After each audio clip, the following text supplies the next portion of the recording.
Nobody has more respect for women than I do. Nobody.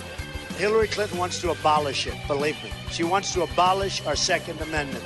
I think they didn't deny it. I don't think anybody denied it. Other presidents did not call. They'd write letters, and some presidents didn't do anything.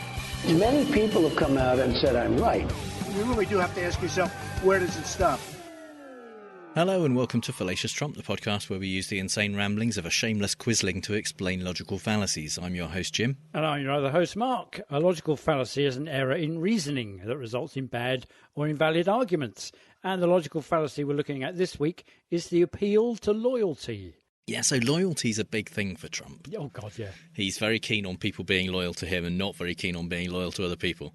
But this is a fallacy only where it involves using loyalty to give people a reason to believe in something, in suggesting, rather than actually giving them evidence, just saying, well, you should just believe this because someone you should be loyal to is saying right. It. Or if you don't believe this, you're being disloyal to me or to the country or to whatever. Yeah. So it doesn't cover things like him asking for loyalty from James Comey, for example. Right. Because you like being loyal to someone or expecting other people to be loyal to you isn't logically wrong. It's just that's fine. In some cases, sometimes if the loyalty is earned, especially, it's not a problem. Yeah, but if you demand it without any of that, yeah. Also, it doesn't cover weird situations like requiring children to pledge allegiance to a flag every day by law. That's pretty strange. That's a little bit weird, but not a logical fallacy. Just a bit weird, bit emotionally demanding, if nothing else. But indoctrination certainly. Yeah. Yeah. So it's only a fallacy if you're using the loyalty aspect instead of providing an answer, you're actually questioning somebody's loyalty for asking the question in the first place. Yeah, essentially, if you are trying to get people to either accept something or not question something because they should just be loyal, and if they question it or if they disagree with you, they're not being loyal. Yeah. In some way, then that's fallacious. Yeah. So our first example comes from Trump talking about the press not accepting his version of the election results. In other words, that the election was rigged. And this was when he went to Georgia in advance of the Senate runoff election. Unless they can say something bad about you, they don't want to talk about it. So if we talk about certain subjects that you've been watching over the last 6 months, all of a sudden they were getting clobbered. So they went stone cold silent. Big tech, the fake news media, they go silent anymore. They don't talk about it. And that is the beginning of communism. That's exactly what happens. Because I think they hate our country and they despise Georgia values. Yeah, big tech and the media not talking about how the election was rigged. Communism, is the beginning of communism. Yeah. It's because they hate America. And rather than having a faith in facts and truth and the findings of the Electoral College, that kind of or even the fact that any investigations actually returned no evidence to the fact that the thing was rigged, and so it's all about the fact that they're not asking these questions. Oh yeah, so there you go. That's the opposite, isn't it? The fact that they're not asking questions about how rigged it was, that means they hate America, and that's just communism through the back door. Yeah, absolutely. That's the beginning of communism. So our second example comes from actually just a whole situation rather than a kind of quote. So I don't have a clip to play. It's about the essentially ousting from the Republican Party of people like Liz Cheney, Adam Kinzinger, and essentially anyone who questions Trump's version of the election being rigged. Yeah. What has come to be called in the media Trump's big lie. Yeah. He is still somehow, for some weird reason, so in control of the Republican Party in general that anyone who doesn't toe the line and say, the election was rigged, Trump really won, Biden didn't win, is seen as being disloyal to both him and to the Republican Party in general. And so it gets people like Liz Cheney booted off her committee assignments and things like that just because they are actually, she and Kinzinger are part of the investigation that is even questioning what happened in the insurrection, what happened on January 6th. The fact that they're prepared to take part in that and say we should actually find out what happened, who was responsible for it, and maybe people should be held responsible, means that they're not loyal. They're not loyal Republicans. So if they were, they should just accept. Yeah, and that the loyalty to the party is more important than just pointing out the facts and the truth and asking for an investigation into what actually happened.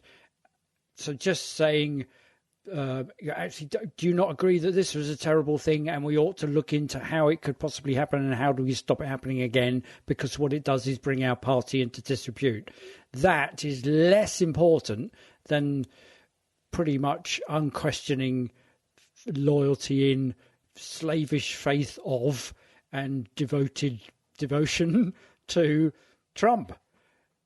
That's the thing. That's what it comes down to. And there's not absolutely. It is not dissimilar to the current regime in the Labour Party, that if you are in some way a supporter of left-wing principles that were espoused by Corbyn during what's now called the Corbyn Project within Labour Party, then you are disloyal to the Labour Party. So there are people being booted out of the Labour Party that have been there, since before Starmer was born, kind of thing. Certainly since before he was a Labour MP, and they're being chucked out because they're having the temerity in the face of what Labour wants to do to ask questions about, well, hang on a minute, why are we doing this to the left wing? Why are we doing this? They just get booted out. And now is the time, I think, for Mark's British politics corner. Well, speaking of the loyalty thing for Boris, what's left of Boris's inner circle do twist themselves inside out with his appeal to loyalty whilst defending his outrageous things like the Jimmy Savile comment, or lying about the fraud statistics, or all of that kind of stuff, which is, they kind of go when they trot out, well, it's parliamentary privilege, so it means you can't libel anyone in the House of Commons because there's a parliamentary privilege which allows you to say anything at all, whether it's untrue or legally indefensible. Well, you could do that. So that's kind of the last bastion where they go, it's parliamentary privilege. Well, full well he's done something terribly wrong. And they're kind of doing that whilst defending his under police investigation activities. And Boris himself accuses the opposition of disloyalty to whatever cause he's hiding those under police investigation activities behind whenever he's asked him Prime Minister's questions about the latest under police investigation activities. But I've not gotten near Prime Minister's questions this week, basically for the sake of my mental health. But instead, I've journeyed back to the halcyon days of Dominic Cummings sitting in a sunny garden in May 2020, happily telling lies about why he broke lockdown rules by driving to Barnard Castle to test his eyesight. Such innocent days of yore. And I'd say it's difficult to find anyone as straightforwardly exasperated about the media's disloyal behaviour when asking those pesky questions of Dominic Cummings as Debbie from the West Midlands phoning into Talk Radio. I definitely think that they're being disloyal to Boris Johnson and the government, and indeed to Dominic Cummings. I think that they need to remember that they might not be in a job if it wasn't for Dominic Cummings as the architect of Brexit, and that was one of the reasons why they won such a huge majority in the general election, and Dominic Cummings was behind all that. So I think it's incredibly disloyal, and I do think that the public opinion has been significantly influenced by the biased coverage of a lot of the media, and I do believe that they actually are as out of touch with the public and the general public opinion as they were during Brexit and during the general election. And that's why the landslide majority was such a surprise, because, again, you know, the majority of the media and the press do not have their finger on the pulse of what ordinary people think. It's quite an eye-opener, frankly, to hear someone as convinced of their position, wrong position, obviously, as I am of mine, the right position, you know, with regards to the opposite view about disloyalty, and that actually we will still be talking about Barnard Castle in 2024. So I'm aware that I must be careful, not just to be snarky because I disagree with her, nor because she's got a Midlands accent, which, you know, for the benefit of our American listeners, that's kind of, I guess, it's one of those accents that we in the, you know, the privileged elite, southern elite, kind of think there's something weird to hear somebody with that accent say such phrases as the architect of Brexit. It just kind of doesn't fit, and that's a legacy of 1970s humour, when you would just poke fun at the way that people talk, and I guess that's where it comes from. But there do seem to be several logical things logically wrong with what she's saying. Fundamentally, she's saying the fact that they're asking questions about what Dominic Cummings was saying in defence of his driving to Barnard Castle, they're asking these questions of him, and it's kind of disloyal. They're disloyal to him, and they should be grateful to him, because I think what she's saying, I think she's talking about the journalists when she says they might not be in a job. And so as much as I can understand it, she's saying if it wasn't for Dominic Cummings getting Brexit through, the journalists would not be in a job. Does she not know how journalism works? It sounded like she was saying that, and then, but it kind of feels. I feel like she was tying herself in linguistical knots. Yes, because I think that because she moved on from that to say they might not be in power. So I think while she may have started it talking about the journalists, I think at some point during that phrase it became talking about the politicians. Oh, okay, right, yeah. But still, yeah. And then she holds the media to blame for their biased coverage, influencing public opinion, and the disloyalty of the public with regard dismissing Dominic Cummings' contribution to Brexit. But then she says, but the people will think otherwise anyway, so they're not being influenced. So I'm a bit confused, but it did lead me to think, well, maybe it's just her utter conviction of her position that leads her to make these confused things, which wouldn't be apparent to her, but are apparent to us, me on the other side of the fence. And I wonder whether, in my passionate exposition of why she's utterly wrong and everybody else is wrong, whether I do the same things. And yeah, I'm sure we do. Yeah. but I think you're right. So there's that. But no, the suggestion that the problem is the media, and people think what they think because of the media, but the media doesn't have their finger on the pulse of what the people think. Yeah, is a weird kind of it's like a circle, but like a wheel within a wheel. Yeah, ever turning, like a wind, like a windmill in your mind. Yeah.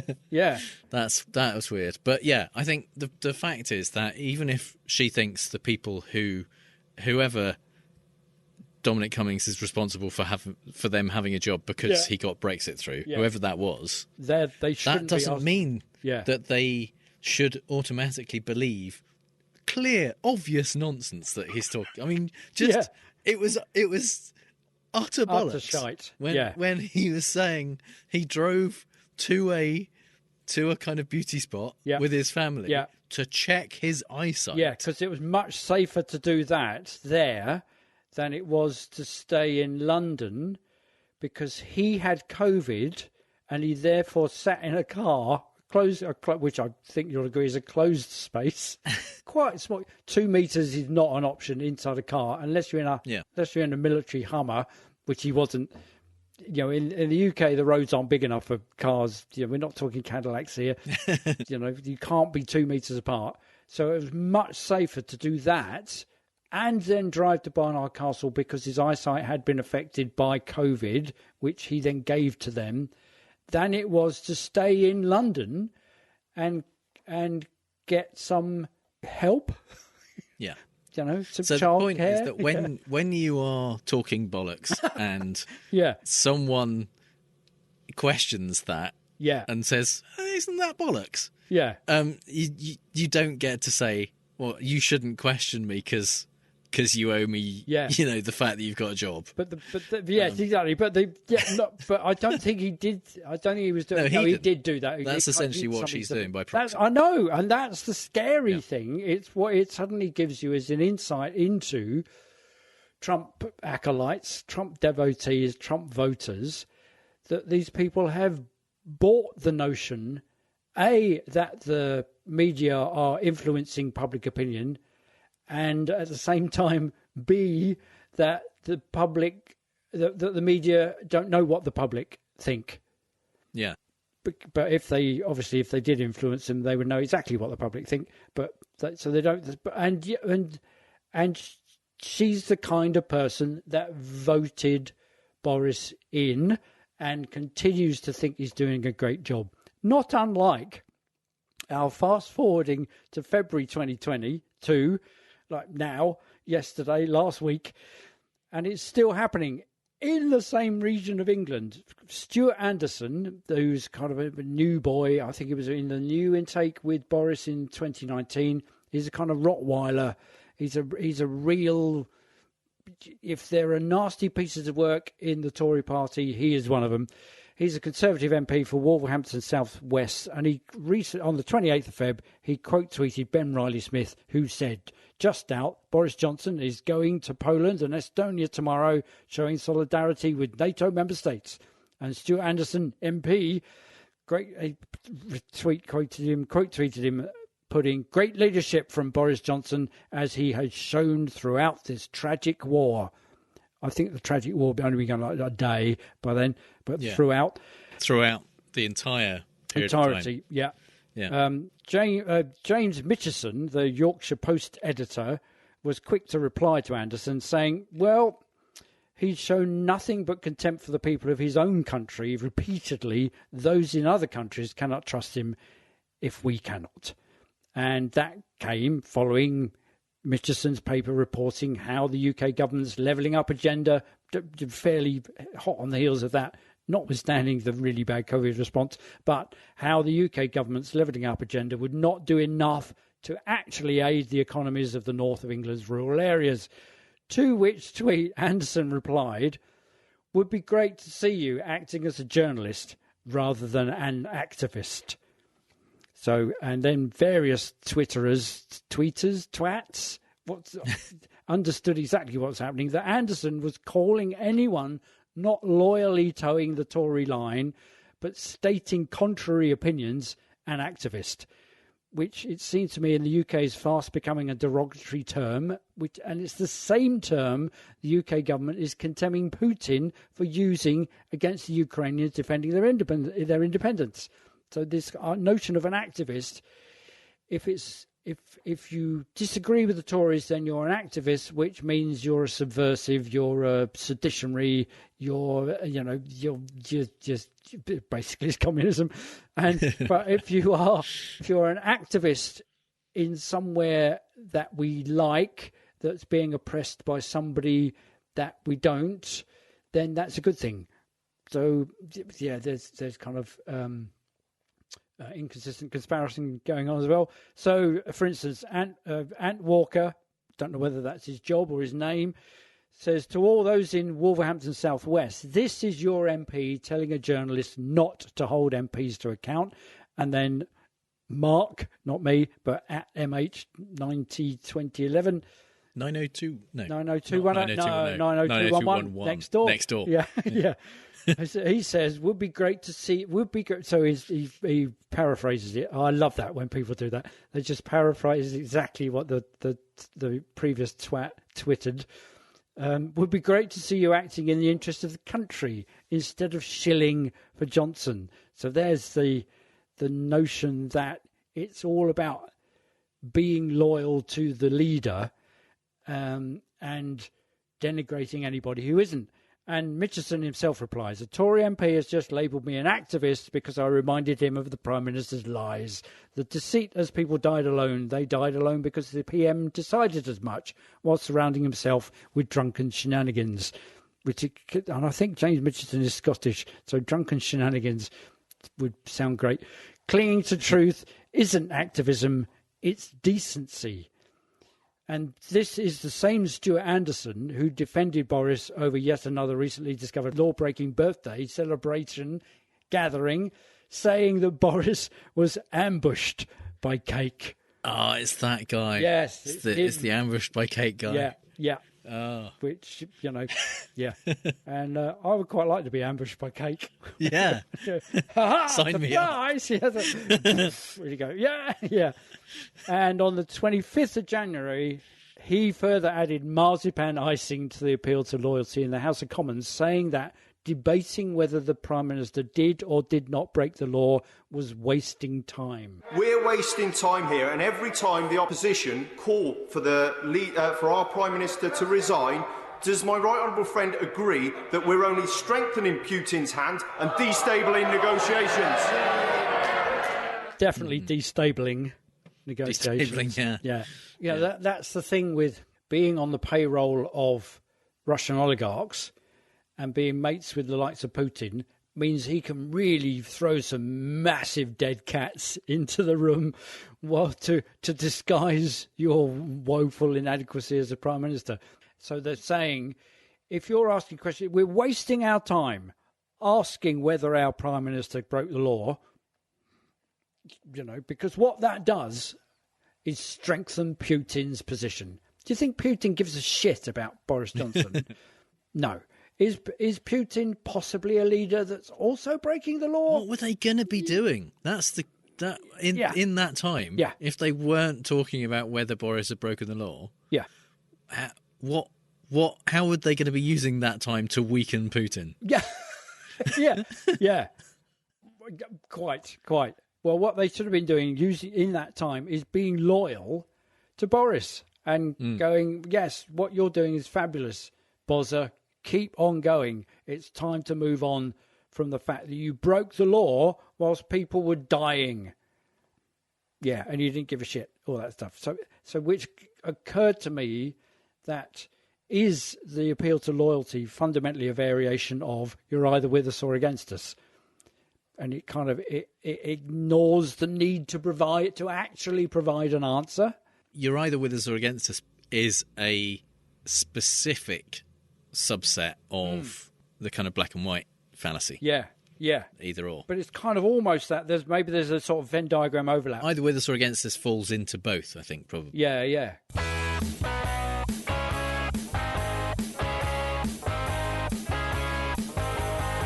Good afternoon, sir. What can I do, sir? Just say the word, sir. Anything for you, sir. Your friends will say, sir, we don't deserve ya.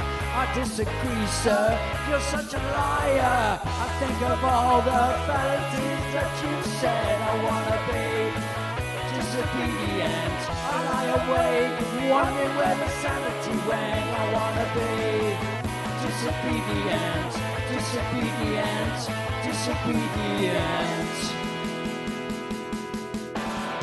Oh, we've been good, sir. So very, very good for what we've given you. Every single thing we've got is feeling strange, man. This whole arrangement is gonna end with us being thrown under the bus. I think of all the fallacies that you said. I wanna be disobedient. I lie awake, wondering where the sanity went. I wanna be disobedient.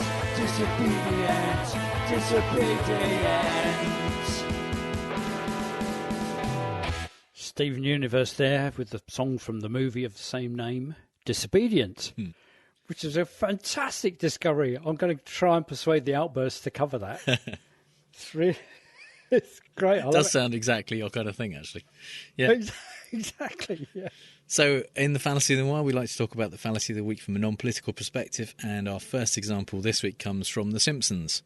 And this is an episode where there's been minor kind of possible terrorist incidents in Springfield, and so they want to bring in cameras everywhere so that it'll be kind of constantly surveilling Springfield citizens.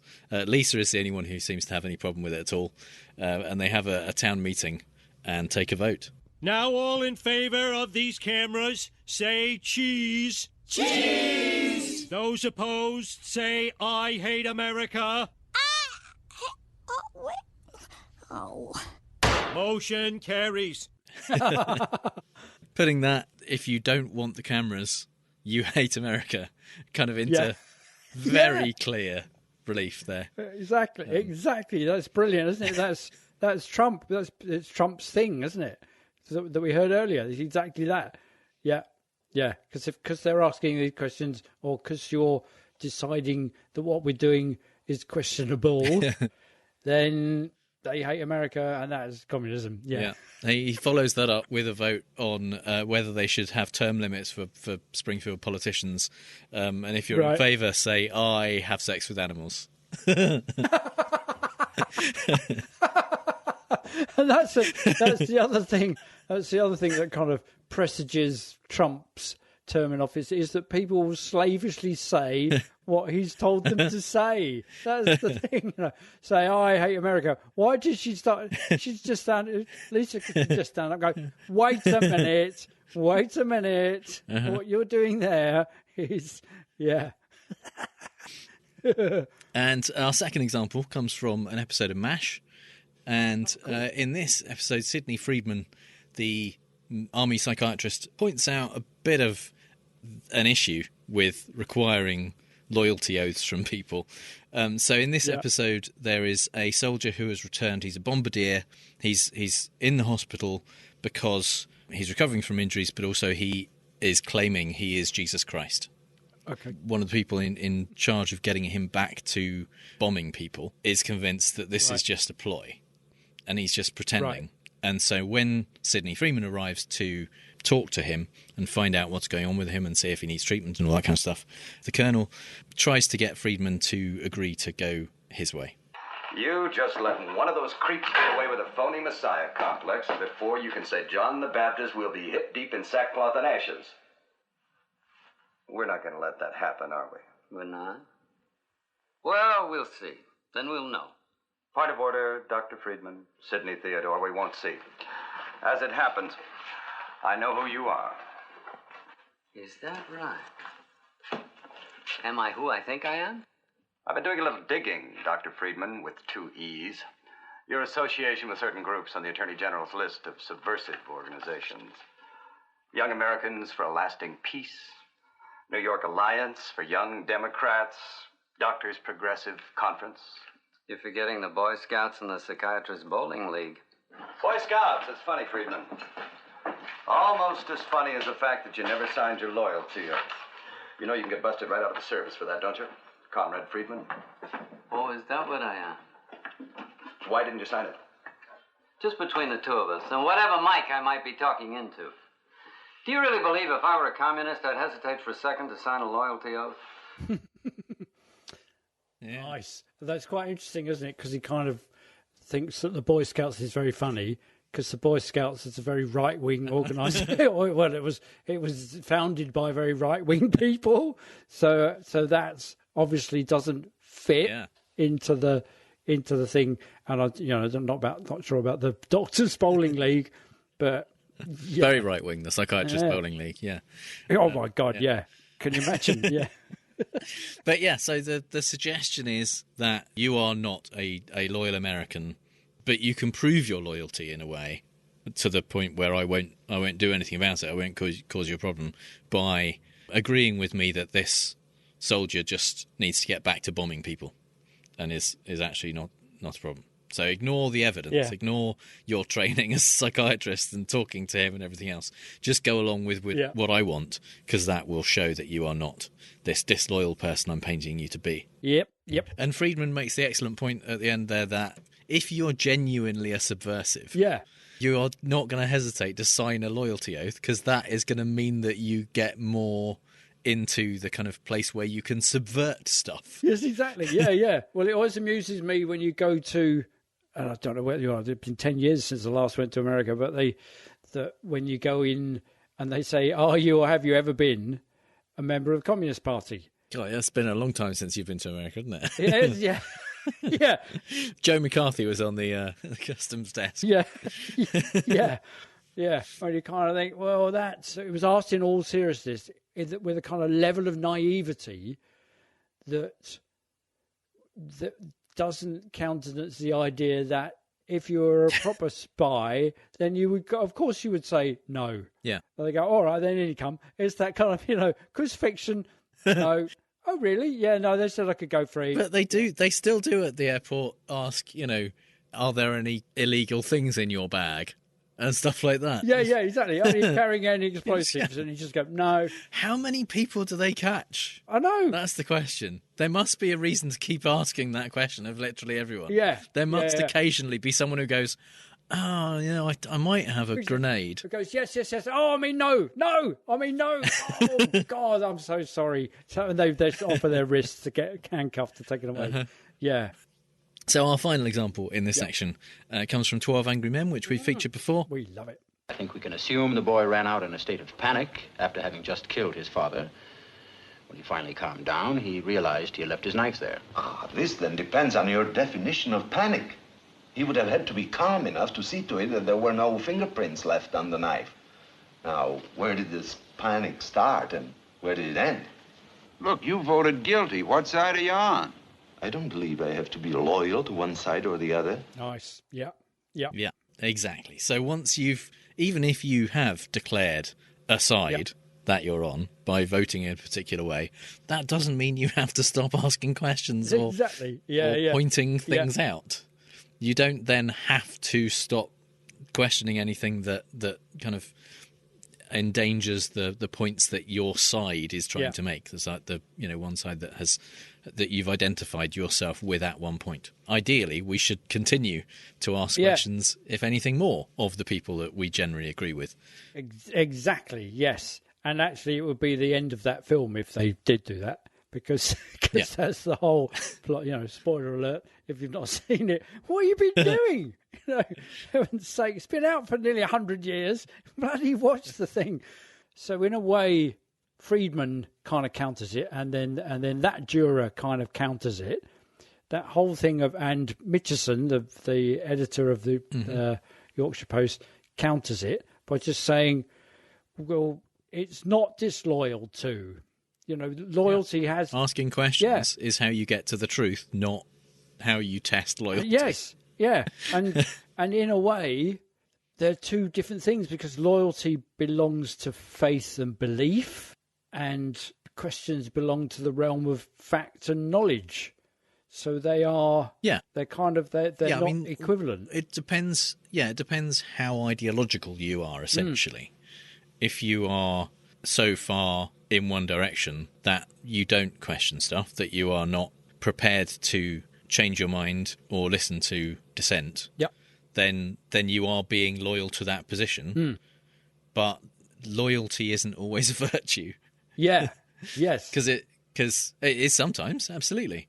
But again, when it's earned, it's not just something that you kind of pick aside and then that's it. Yeah, I wonder whether the loyalty that we revere, not just you and I, but we as a society revere is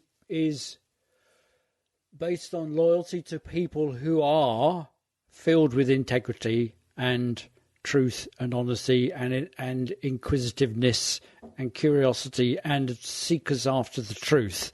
So it's a bit like, I guess, when people are loyal to their teachers or their mentors, or those kind of people, people with whom they have an affinity for, but also have a respect for because of the position that they hold. Mind you, that people do that about Trump, so that's kind of. I think it's difficult to be very clear on this because I think the idea of loyalty, or the definition possibly of loyalty, is part of what separates the right from the left, right? Because of the importance of your in-group versus your out-group. Yep. We, I think it's reasonable to say, don't consider looking out for people who are disadvantaged. That's not being loyal to them. Mm-hmm. It's recognising that we should, especially if we have advantages ourselves, use that to help people if they need help. Yeah. Yeah. Whereas a more important motivator for people on the right of the political spectrum tends to be, are these people like me?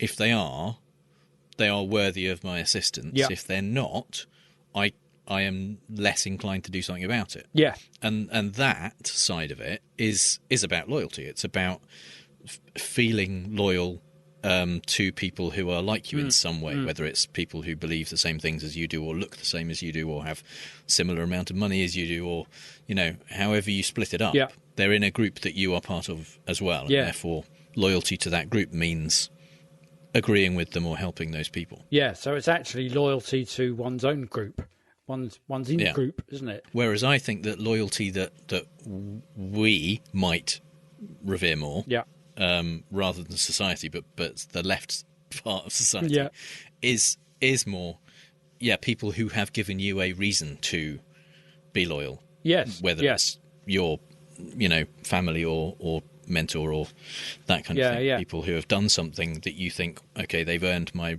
respect and my. And maybe that because of our left leaning, that respect comes from people who are altruistic, who look out for the furtherance of others. It's interesting about the people like us thing. There was a thing in the Telegraph. It was, I think it was by the Telegraph, the Daily Show, with the right-wing broadsheet here in the UK, which was describing the Ukraine refugees. It was supporting the call to the government to broaden the terms of entry into the UK for Ukrainians, fleeing the war.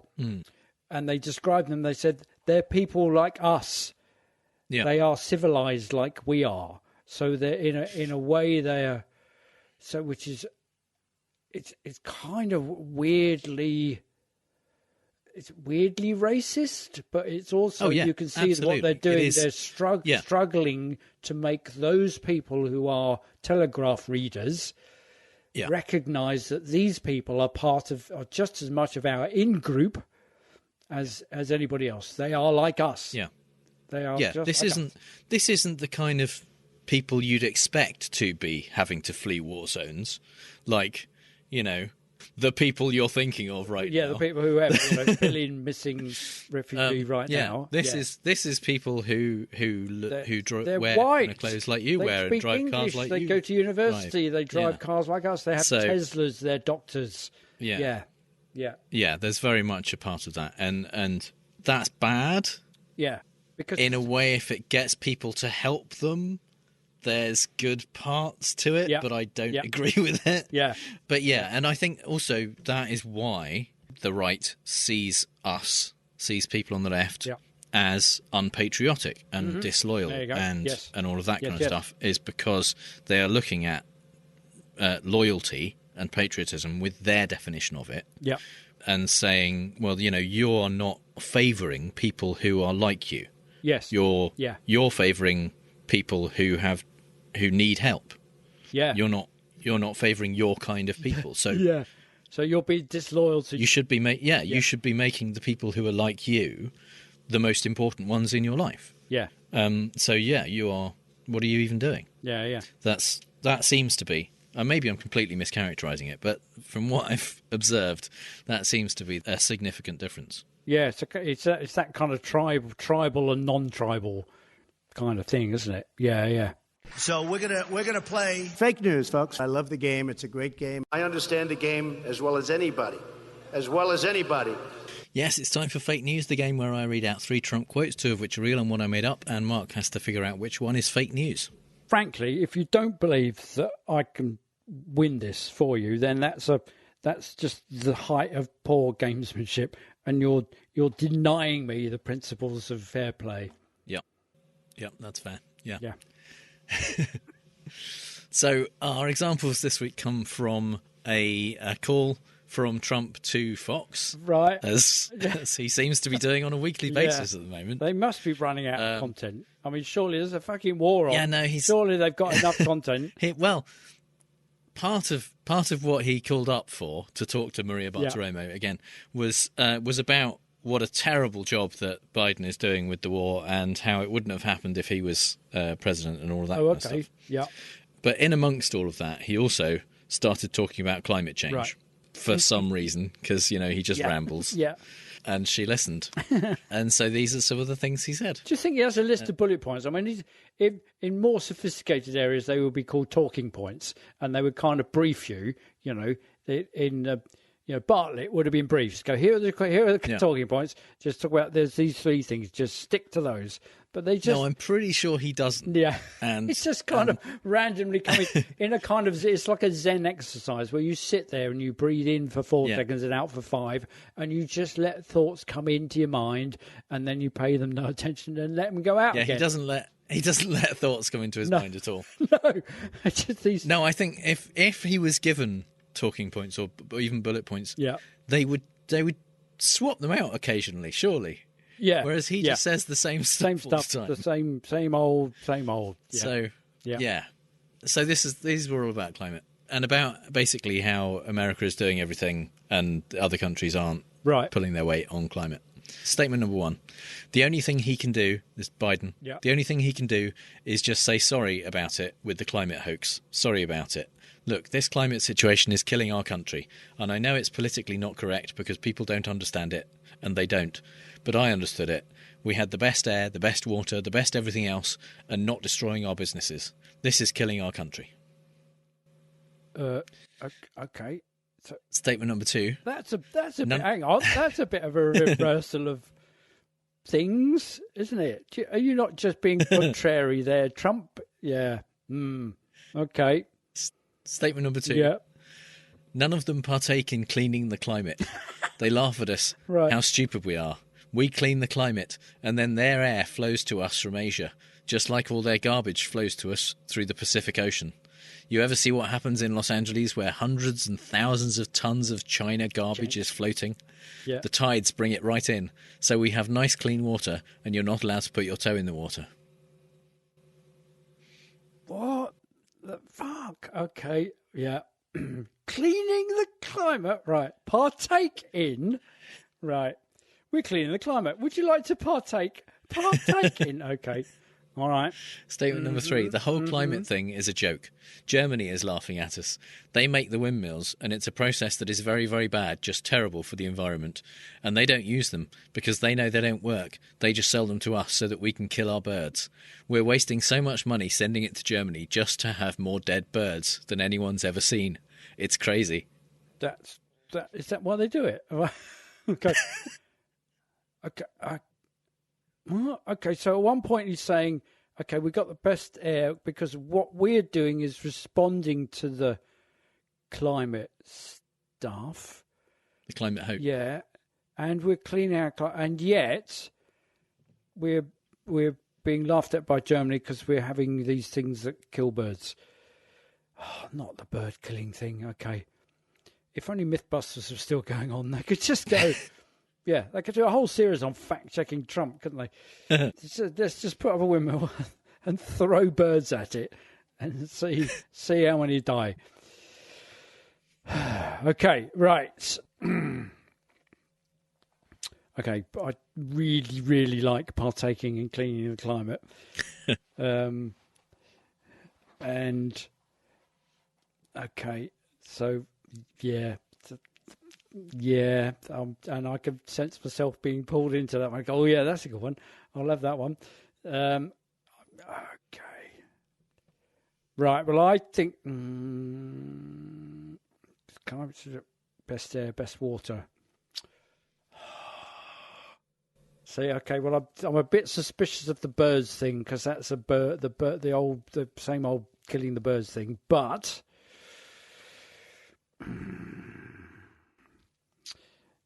so the best air, best water, best everything else. Okay, I think then that number one is the one that you made up. Okay, of the other two, Yeah. which are you more convinced by? The one I'm particularly taken with to convince by. It's always a leading question that convinced by. Well, I'm convinced by all of them. That's the thing. I think number two, the partaking in cleaning the climate. I desperately want to be real. Okay, China number two, garbage. Yeah, it's real. Whoa. None of them partake in cleaning the climate. They laugh at us how stupid we are. We clean the climate, and then their air flows to us from Asia, just like all their garbage flows to us through the Pacific Ocean. You ever see what happens in Los Angeles, where hundreds and thousands of tons of China garbage is floating? The tides bring it right. So we have nice, clean water. Wow. And you're not allowed to put your toe in the water. I love the fact that she just goes... Even Maria Bartiromo is saying... She'd go, what? What? What? What the fuck? What? Yeah. She's like looking across going, what the fuck? Yeah. Yeah. We could... None of the... Cleaning the... What is it? Do the tides actually go from... Well, yeah, as everyone knows, the air and the water only flows from one Asia, way. yeah. It only goes from Asia to Los Angeles. So that's, we have nice clean water, but it is so full of garbage. Yeah. You can't put your toe in the water. Yeah. But it's all Chinese garbage. Of course. And it's a bit like that whole thing of, that we need to build the wall, even though we built the wall. Yeah, we have nice clean water, but it's full of garbage. So which is it? Which full is of hundreds of thousands of tons of Chinese garbage floating. You could just see. You ever see that? No, nobody ever sees that because it's not true. Yeah, but you look at. Yeah, I've seen Baywatch. Quite. There were not hundreds of thousands of tons of Chinese garbage. Well, there may well have been, but we were distracted by what just was off going camera. on the beach. Yeah, in slow motion. I mean, it was often slow motion, so it was time to look around. Yes, at the water. There was no. I mean, there may well. It's the old distraction thing. It's a bit like the Darren Brown thing, was keep your eye on the ball being passed from hand to hand. Did you see the gorilla walking past the back? No, because we were watching the ball bouncing up and down. So you're saying, if not for Pamela Anderson, we would all know in slow motion about the giant we could have judged garbage pile for ourselves the impacts of China garbage floating in. Yeah, absolutely wouldn't be beyond the realms of possibility that it was a GOP propaganda exercise to distract us from that. No, it would be Democrats, obviously, because they'd be working against the GOP. Yeah. It's a Democrat conspiracy to distract us from looking at the China garbage floating around the bays of Los Angeles. Yeah. So you also think that number 3 was real? Wait a minute. No, hang on a minute. Let's just go back. Are you not allowed to put your toe in the water I mean, you can literally swim in the water in LA. It's fine. Because that's kind of why they needed the Baywatch people to rescue people from actually doing the swimming thing. Yeah. Oh, okay. Righto. Yeah. Yeah. No wonder they were going, what? Yeah. Okay. Yeah. Number. So you also think number 3 is real? Yeah, and number 3? Yeah. It's fake news. Oh, good work. I knew it. I knew it. Because it's a bloody The spectre of the dead birds again. Yeah. I know, but it was the other he one. does talk about them a lot, though. So, yeah. But it is good. I don't think he said that. But actually that was more. He could very easily. It's kind of more flowing. It's more Trump-like, damn it, than number one. I mean, number one, it's got the giveaway gym tricks of best air, best water, best everything. You just go, well, that's patently a gym Trump. It's not a real Trump. But no! It's a real Trump. Here he is. God damn it. The only thing he can do is just say, sorry about it with the climate hoax. Sorry about it. Look, this climate situation is killing our country. And I know it's politically not correct because people don't understand it, and they don't. But I understood it with the best air, the best water, the best everything else, and not destroying our businesses. This is killing our country. The fuck? It's just... I know it's political. So just saying something and then saying an affirming thing afterwards. It's a bit like Debbie from the Midlands saying, and I do believe that. Yeah. Doesn't make it any more than you just believe it, or and I do think that. Doesn't make it any more true. So saying because people don't understand it and then putting the little affirmation and they don't doesn't make it true. Like putting something after the sentence in brackets doesn't make it any more true. It's not. It doesn't. It's not politically not correct because people don't understand it. It's politically not correct because it's literally not correct. Yeah. Yeah. Yes.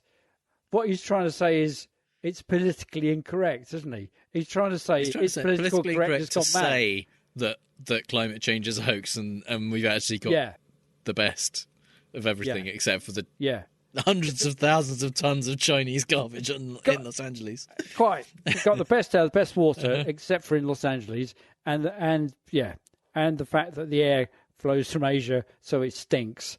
Yeah. You know, that's the implication. Guy throws. What is he saying? What is he saying? So he's just saying sorry. So he's dismissing it. He's saying all he can do is say sorry, whereas I did something about it.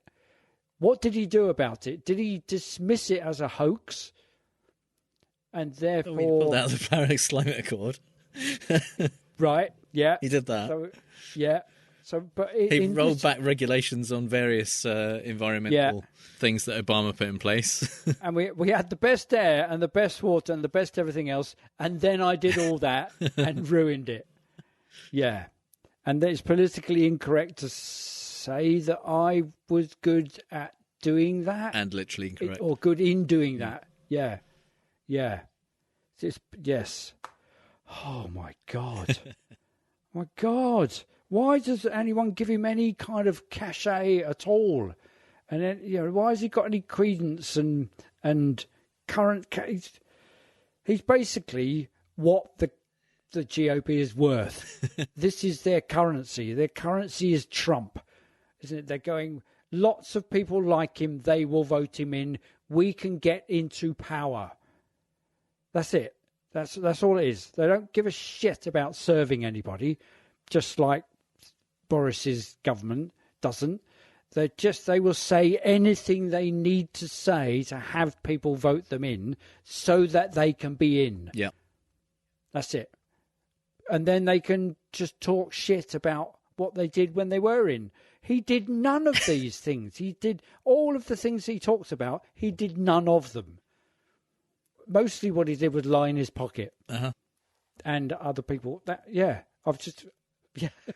Yeah, we've been doing this 95 times, and I've just realised that's what he did. Yeah. Yeah. So that means, unfortunately, you didn't get that one right, which means you've dropped down below 50%. Oh no! For the first time in a while, because you've been up there. I know. You've been up over 50%, but back down to 40. I've got to go. I've got to stop double thinking. I should have just gone with the dead birds thing. Dead birds, just too much of an old thing. Yeah, damn it. I need to go back and re-listen to previous episodes, see what. I overthought it. I've been overthinking. Just go, yeah, it's that one. Yeah, it's that. Yeah, before you've even finished the list, just go, yeah, it's that one. That'll definitely work. Yeah. Yeah. Yeah. Well, I hope you're all you playing along at home managed to beat me. Damn you.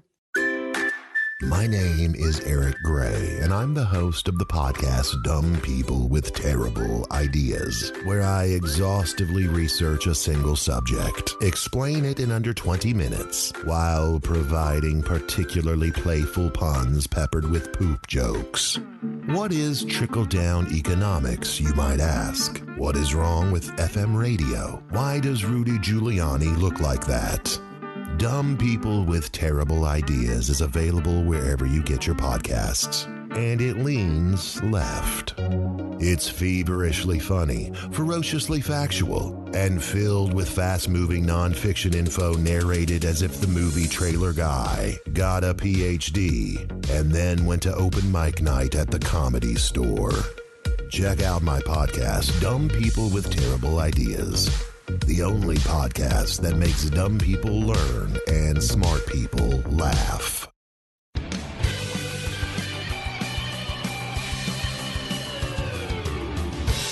It's time for the part of the show that this week at least is called Putin is Not a Logical Fallacy, because I don't know if you've heard, but there's been a bit of a thing going on in Russia and Ukraine.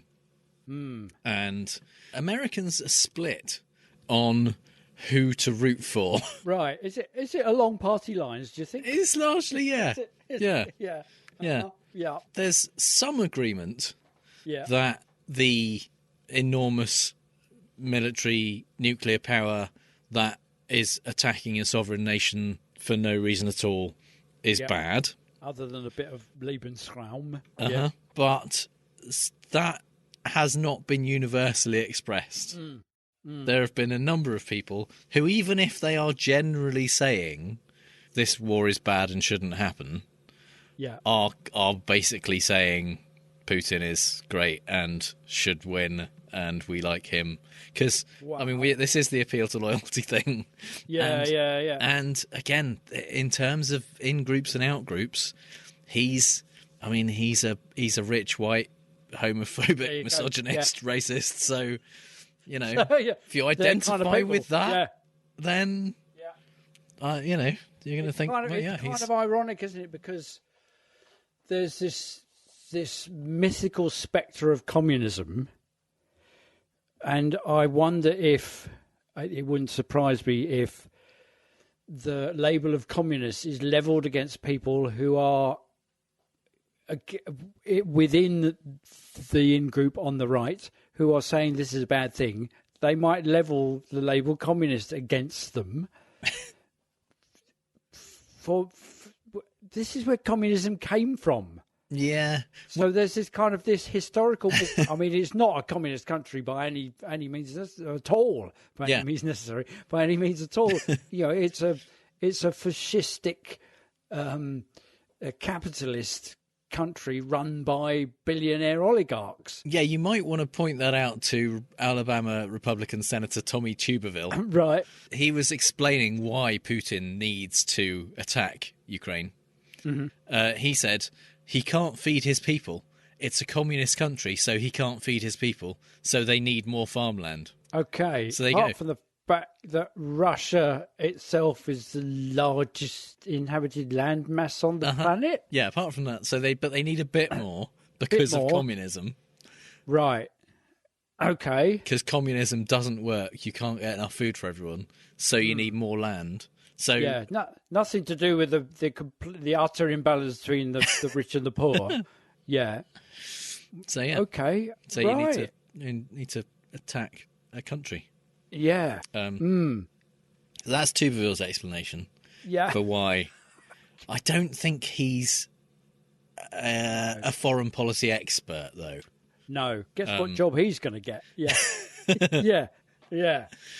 There are other people on the right who have got other ideas of why Putin invaded Ukraine. Pat Robertson, the televangelist, who actually retired last year, I think, but he came back out. He came out of retirement to present a kind of special episode of the 700 Club, where he explained that Putin is actually being compelled by God to invade Ukraine. Interesting. Yeah.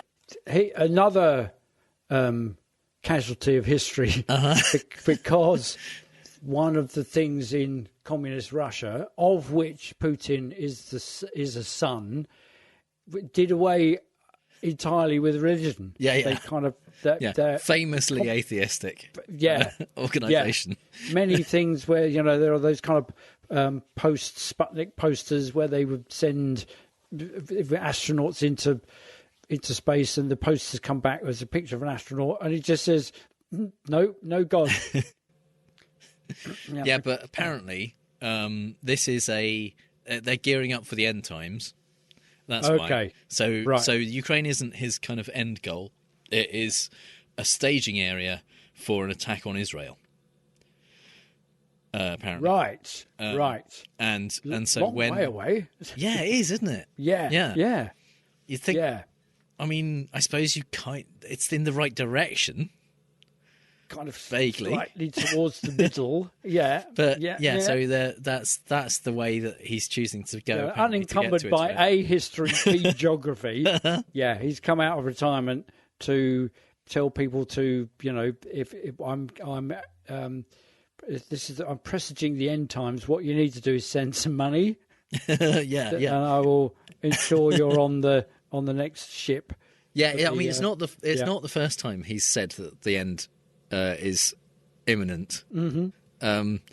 I mean, the first time, I think it was one of the early times, was 1982. Oh, okay. He predicted that there was going to be basically Armageddon, 1982, and then in 2006 he said that the Pacific Northwest would be devastated by a tsunami. In 2007 he said there would be mass killings in America, and which I mean, fairly safe bet. That's the closest, because there were definitely mass shootings. I think he meant on a bigger scale though.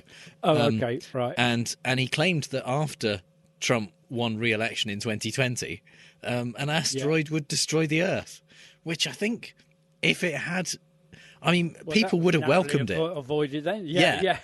That was narrowly averted because he wasn't elected, so therefore, just don't look up. But I mean, if Trump had been re-elected in 2020 and then we'd discovered an asteroid that was going to destroy us, we'd go, all right. Thank God for that. Fine. I'm okay with it. I'm all right with that. Yeah. So, that's Pat Robertson. Right. Tucker Carlson decided to spend a significant portion of his show questioning why people think Putin is a baddie in the first place. Oh, right. Yeah. This is. And what was his list? Well, an appeal to loyalty. I think this was after he had already invaded. So there's that he left off the list. There's that. But unprovoked attack. He said, ask yourself, why do you hate Putin? He said, has Putin ever called me a racist? Has he threatened to get me fired for disagreeing with him? Is he making fentanyl? Is he trying to snuff out Christianity? Does he eat dogs? That's an important one to add to the list. And then he said, these are all fair questions. The answer to all of them is no. Are they fair questions? Or are they insane questions? They're very self-centered questions. They are, aren't they? So why is Putin a baddie? Has he ever called me, Tucker Carlson, a racist? No. Well, then he's not a baddie. There is a little bit of an appeal to loyalty there because Tucker Carlson is a racist. Absolutely. I would, if anything, feel a little more positive towards Putin if he had called Tucker Carlson a racist. Tucker, you're a little bit racist. But the fact that that's his criteria for whether Putin is a baddie, whether he's called me, Tucker Carlson, a racist. If you call Tucker Carlson a racist, therefore you are a baddie, That would be one of the things that would make you a baddie in his eyes, yeah. Yeah, and or threaten to get him fired for disagreeing with him. Well, it doesn't sound like Carlson is disagreeing with him anyway. No. And do you think Putin is that interested in Tucker Carlson sufficient to ring up his boss and go, I really think you should let Tucker go? Or, you might wake up with a horse's head in your bed tomorrow, controller of the network. You know what I mean? Yeah. Or is he making fentanyl? Yeah. Yeah. Or eating dogs. Yeah.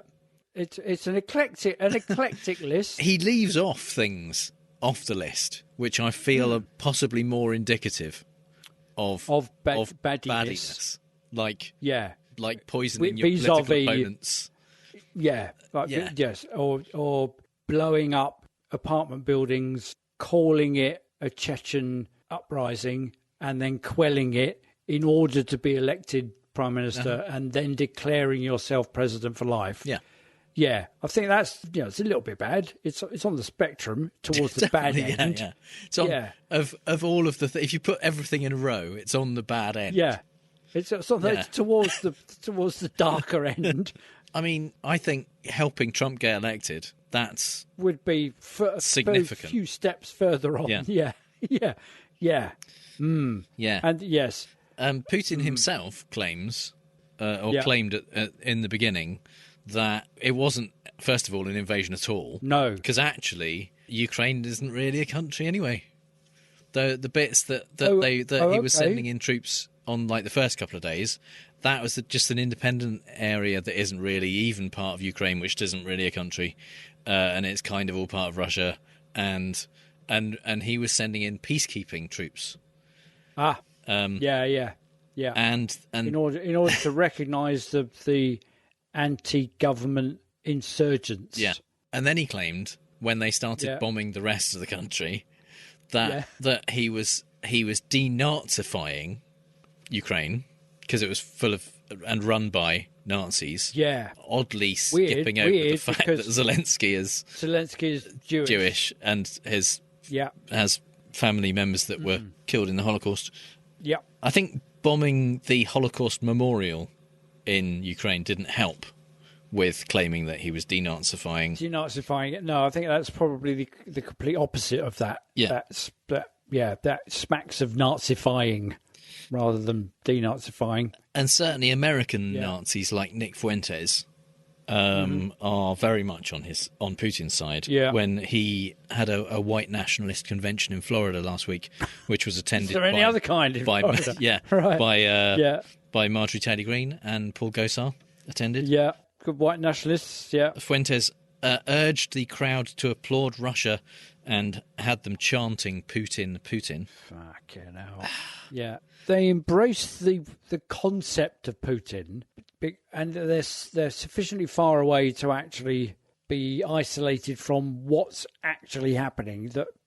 So they've got to sufficiently dehumanize the victims of Putin's attack so that they can just go along with this idea that Putin is a rebel, he's an anti-establishment figure, all of which they think they are on the right. They think they're doing down the ancient and stultifying rituals of government. They're just going in and ripping up the playbook, and that's what Trump did, and that's why they love him, and that's why they like Putin, and that's why Trump likes Putin, because he's a bit of a rebel. He went in and kind of burned, the bonfire, had a bonfire of the vanities and took over. But actually, Putin, he's not just an good old-fashioned communist leader. He's a czar. Yeah, he predates communism.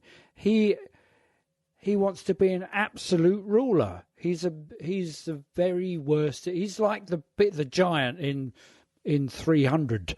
That the Spartans fight. He thinks he's descended from the gods. He is Caligula.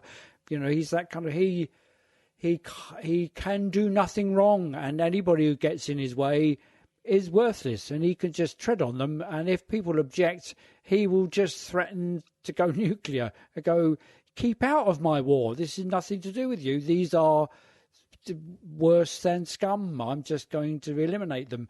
And the right love that. They're kind of going, well, that's the kind of leader Trump would have wanted to be if he had anywhere near that kind of, that level of power or respect, you know, from other people, or frankly the intelligence or any ability to do that kind of thing. The cunning, So that's because he valued he coveted that kind of power that Putin had and that Kim Jong-un had and Bolsonaro. So because I think a lot of this comes from loyalty to Trump, and because seeing that Trump clearly favoured Putin without any question at all. In fact, just this week he has been talking about how intelligent and brilliant, and he called him a genius. He said that it was very savvy of him to declare Ukraine independent so that he could just kind of walk in and it not be called an invasion. Basically, that was that was genius. And that's the thing. Trump and people like him have been saying, even if they're not saying he's doing the right thing, they're saying, isn't he brilliant how he's doing this thing that he's doing? Classic evil genius stuff, isn't it? You know, you can see the thinking that he's applying, even though it's wrong-headed. And the invasion has gone terribly. I mean, it's clear that he has not had the success that he expected. It's the 3rd of 8th, isn't it? March, so we are, a week in, roughly? I think I read today that the first major population centre has now been occupied by the Russian forces. Yeah. But that's it, and they are still 30 miles outside of Kyiv, and Ukrainian farmers are holding the Russian troops back. The Ukrainians are just badass. They are kicking Russian soldiers' asses. There was a group of Ukrainian farmers who found I think a £12 million Russian missile firing device thing in a field and kind of chased away the Russian soldiers and set fire to it. There are Russian tanks now appearing on eBay that have been carjacked, essentially tank-jacked from Russians. There is footage of just regular Ukrainians in the street going up to Russian soldiers, telling them to fuck off. There was a woman who went viral for saying, you know, here are some sunflower seeds, put them in your pockets so that when you die, at least sunflowers will grow in Ukraine. Wow. There was that amazing video of the soldiers on Snake Island that initially we thought had been killed by a Russian warship, but it turns out were taken prisoner, who had this exchange with the Russian warship where the warship was saying, you know, surrender basically, or we will fire on you. Yeah. And, you know, we have large cannons and you're just some people on an island. And the Ukrainian soldiers on the island said, Russian warship, go fuck yourself. And nice. That was their... I mean, they, I imagine, assumed they were then going to die. But that was their response. It's like, no, we are not going to surrender. We are not going to lie down and take this. We are fighting back. Zelensky is in the streets, in camo gear, taking up arms. He has refused offers from the West to get him out of the country. And he is saying, no, I'm going to stay and fight alongside my people. He's a fucking comedian. He was on TV playing a president a few years ago, and he got elected, and now he is in the street in military gear, ready to actually fight alongside his people. A reporter from, I think, Newsweek asked Trump, he said, Zelensky is not abandoning his people in Ukraine. He's taking arms up for his countrymen. If you were in a similar situation as president, would you take up arms like Zelensky? To which the answer is obviously no. He'd run as fast as he possibly could, as fast as his little bone spurs would carry him in the other direction. Yeah, I'll be the first one to jump in front of the gun's rifle at the next school shooting. to his very minimal credit, Trump didn't say, yes, I'd be in there, I'd be right there. He said, well, you never know about bravery. Some people think they're brave and they're not brave, and other people don't think of themselves as very brave and they step up. You never know until you get tested. So at least he said, sounds who actually can tell? like yes, that's the most politician thing he said. We know full well that he would. Yeah, we absolutely know the real. But it was a good way of saying it. Yeah. Meanwhile, in the UK, we've got an elected official who's become a comedian. Yeah. Our elected leader, he's turned into the comic relief. Well, it's not even a relief. It's awful. It's the worst. It's the opposite of relief. That's... Yeah. No, it's astonishing, isn't it? Who can't even face up to the public, who will hide in the fridge. Can you imagine if the UK was at war, Boris desperately wants to be Winston Churchill. If he, and I don't know that Churchill actually did do that, his wife famously visited the East End, but I don't think Churchill did. If Boris was to walk amongst the people dressed up as Churchill, people would punch him in the face. Definitely. Absolutely. He can't even turn up to his own constituency without people saying, "What the fuck are you doing here?" Yeah. You should be in wherever it was, sorting out whatever. The last time he tried to do that, he can't live outside the. That's what it is. He can't live outside the public school environment of Westminster.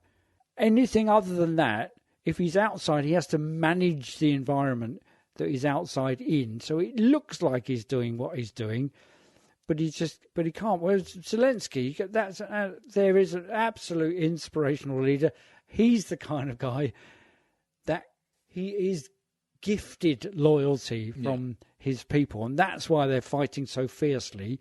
Putin demands loyalty, so the people that are protesting against the war, whether you're a woman or a school child, they're being rounded up, beaten up, thrown into jail for arguing against the humanity, the sanity of this invasion. And what's heartening to watch is that despite the fact that you could get arrested and thrown in jail and tortured and disappeared, people are still doing it on the streets of Moscow. Huge numbers. Meanwhile, Trump is claiming that it wouldn't have happened if he was president. Because he knows Putin very well. Yeah, he knows it. And it's just where is that Australian journalist when you need? Yeah. Where is the guy that would just say, "You're taking the piss, aren't you, mate? You don't know him. He doesn't know you. What are you talking about?" Jonathan Swan, that impression, but that was my impression of the presenters of Mighty Car Mod, the Australian doing an interview with Trump. So that's not a knife. This is a knife. So, but I mean, obviously, we probably don't have to remind you that Trump was impeached for not giving Ukraine military aid unless they helped him politically.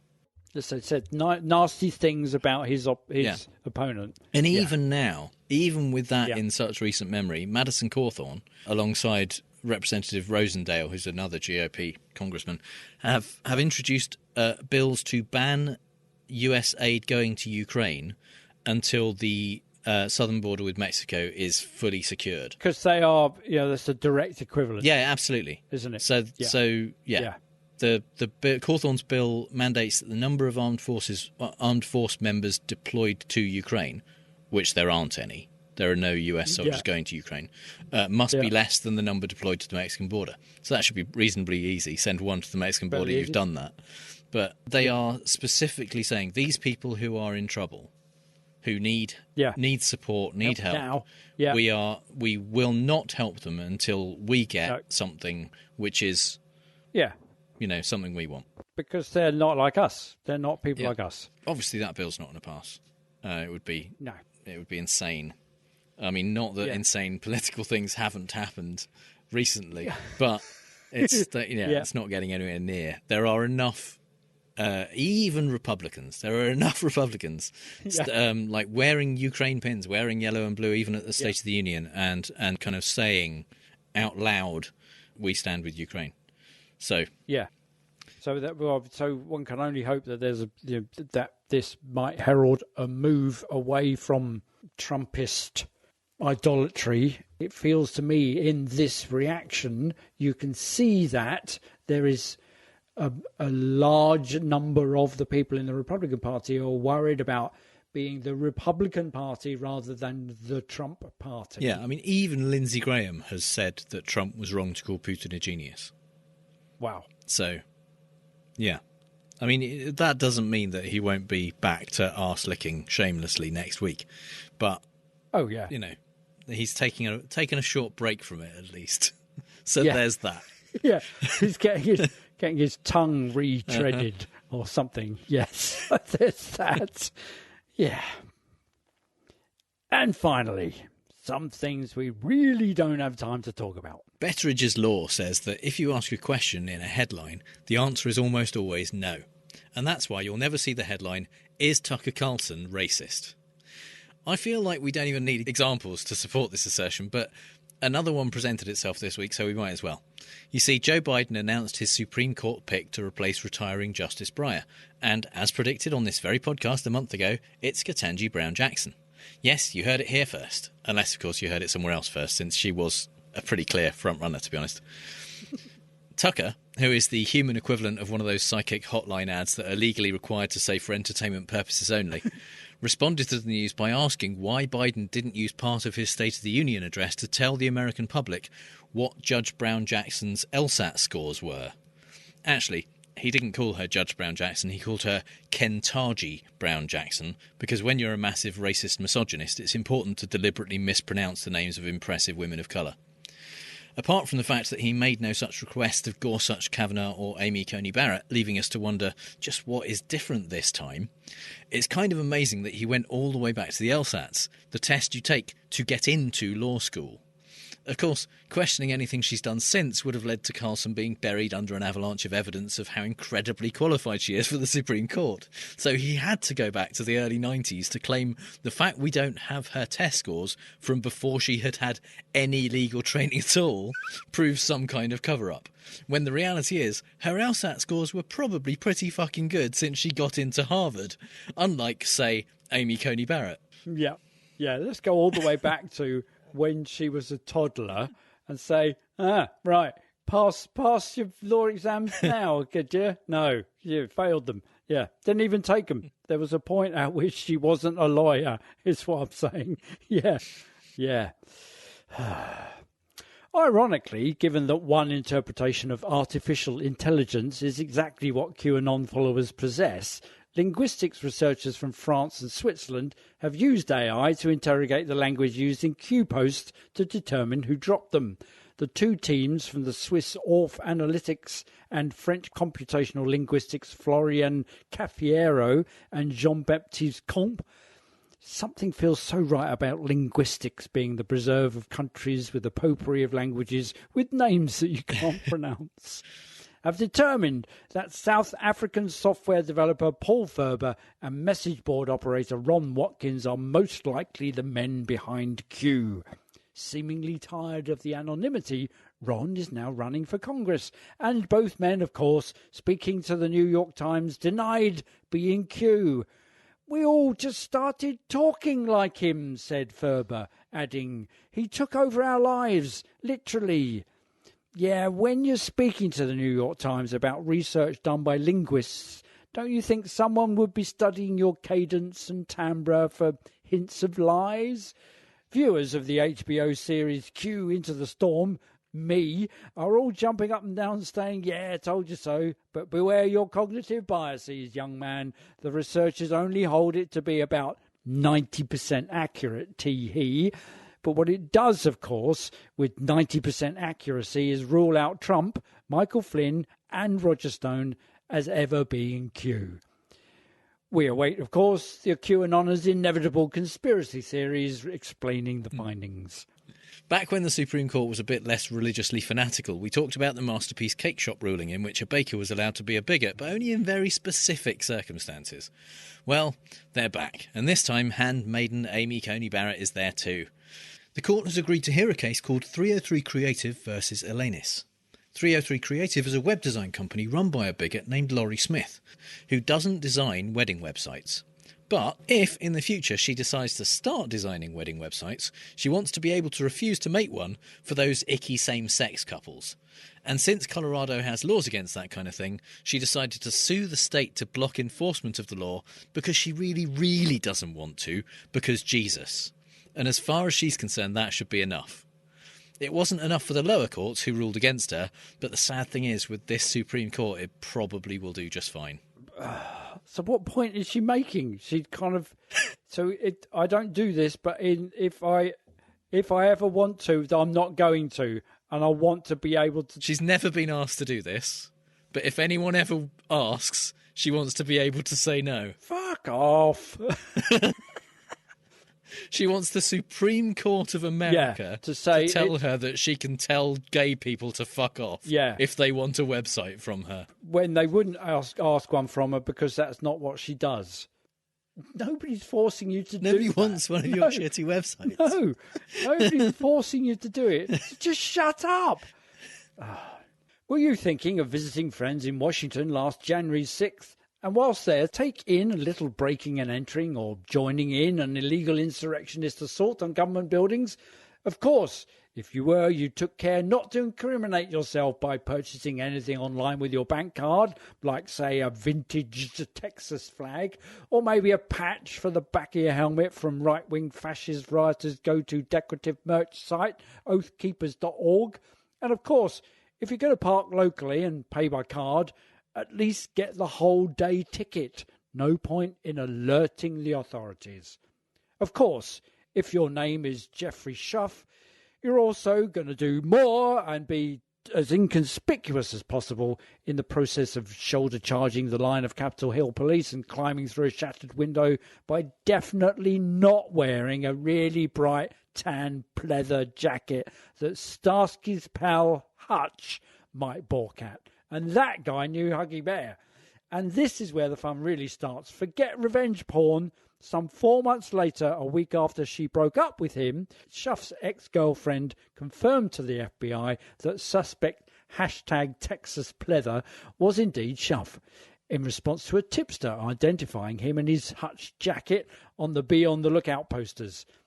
That's why it was always cooler to have a Starsky jumper and Starsky's much cooler car.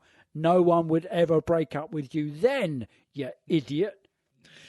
The Florida House of Representatives has passed House Bill 1557, which has come to be known as the Don't Say Gay Bill, and it's on its way to the Senate to be confirmed.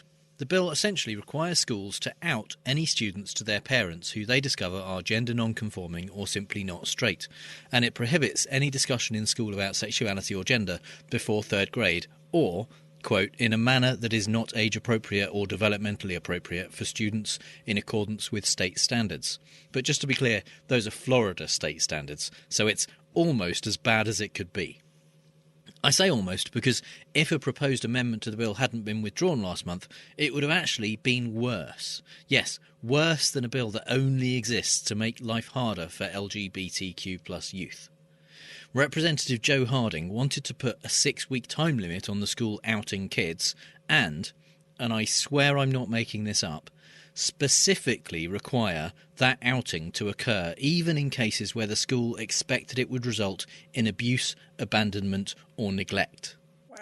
The original bill says that if that was likely, the school didn't have to tell the parents. And this fucking arsehole was like, I don't know, I think we should force them to ruin those kids' lives with no exceptions.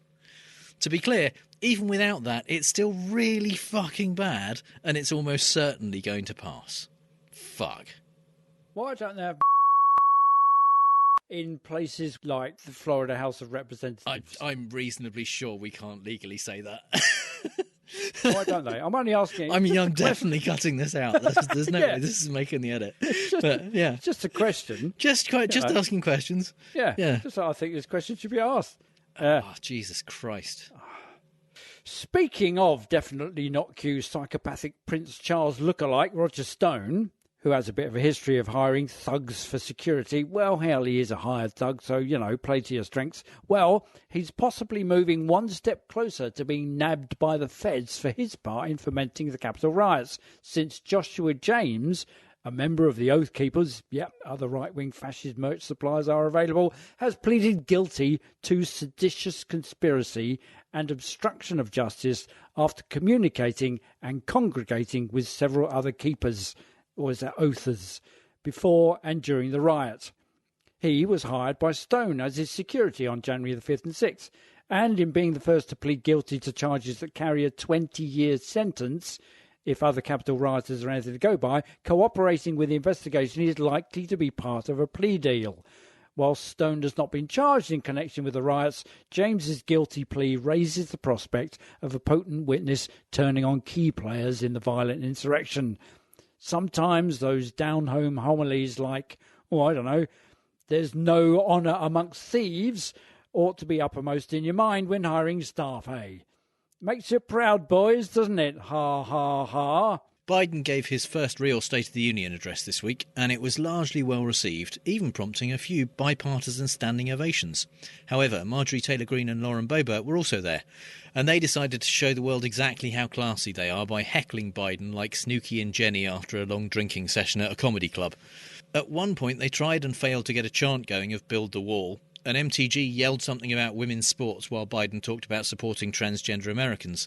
Meanwhile, Boebert came prepared with a zinger about the 13 servicemen who died during the withdrawal from Afghanistan and waited for just the right moment to let old Joe have it. But since she's exactly the kind of person you think she is, she decided that the best moment was when Joe was talking about his son who died of cancer because of the toxic burn pits he and his fellow soldiers had to sleep near, and how Joe was committed to supporting the troops to avoid things like that happening in the future. You get him, Lauren.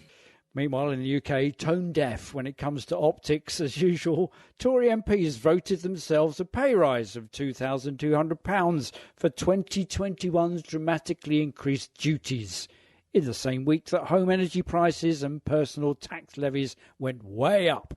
Well, I guess they've got to raise the capital for their pay rise somehow. And did these duties involve continuing to provide 24-hour PPE-dressed healthcare in the face of a diminished workforce struck down ill and dying by COVID? Or did they actually involve holding, hiding and lying about parties and smuggling suitcases of wine past policemen whilst telling policemen to look the other way? You decide. Meanwhile, the EU leads the way in responding to the Ukraine invasion without having the irritating, self-serving, whinging UK to hold them back, and Boris is consequently feeling a bit left out, what with the Tories' role in making the UK a ruble laundromat suddenly becoming very apparent. Determined not to stay home to sort out effective refugee policies or sanctions or do anything other than say Putin must fail, he jetted off to a photo op in Poland and Estonia to say it there.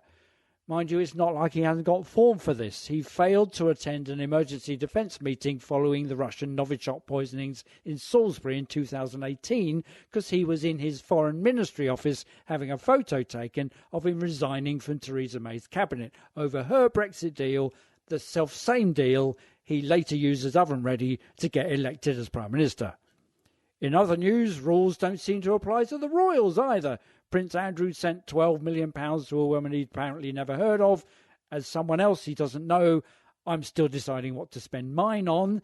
And after having tested positive for COVID, Prince Charles visited his mum, the Queen. So now she's got it and is cancelling appearances left, right and centre. Perhaps Charles is deploying the Johnson-Trump-Putin playbook. If the role of king is not being offered quickly enough, simply launch biological warfare. It does feel like that, doesn't it? I mean, he's like, oh, bloody hell, it's been years and I'm still not king. What can I... She's 95. How much longer can she last? Her mother lived to 104. So, he's going to be 80 before he ascends the throne. That's what it really does get his goat. Yeah. So he just go, oh, God, I'm just going to see the old girl off. Yeah, yeah. So that's all the bad arguments and faulty reasoning we have time for this week. You'll find the show notes at fallaciostrump.com, and if you hear Trump say something stupid and want to ask if it's a fallacy, our contact details are on the contact page. If you think we've used a fallacy ourselves, let us know. And if you've had a good time, give us a review on Apple Podcasts, Stitcher, or wherever you get podcasts, or simply tell one other person in person about how much they'd like our podcast. And you can support the show at patreon.com/ftrump. Just like our strawman level patrons Stephen Bickle, Schmutz, Mark Reike and Amber R. Buchanan, and our true Scotsman level patrons Kaz Tui, Andrew Houck, Max Beaver, and our top patron Lauren. Thank you very much for your support, people. It really is very appreciated. You can connect with those awesome people as well as us and other listeners in the Facebook group at facebook.com/groups/FallaciousTrump. All music is by The Outbursts, as was used with permission. So until next time on Fallacious Trump, we'll leave the last word to the Donald. That's right. Go home to mommy. Bye. Bye.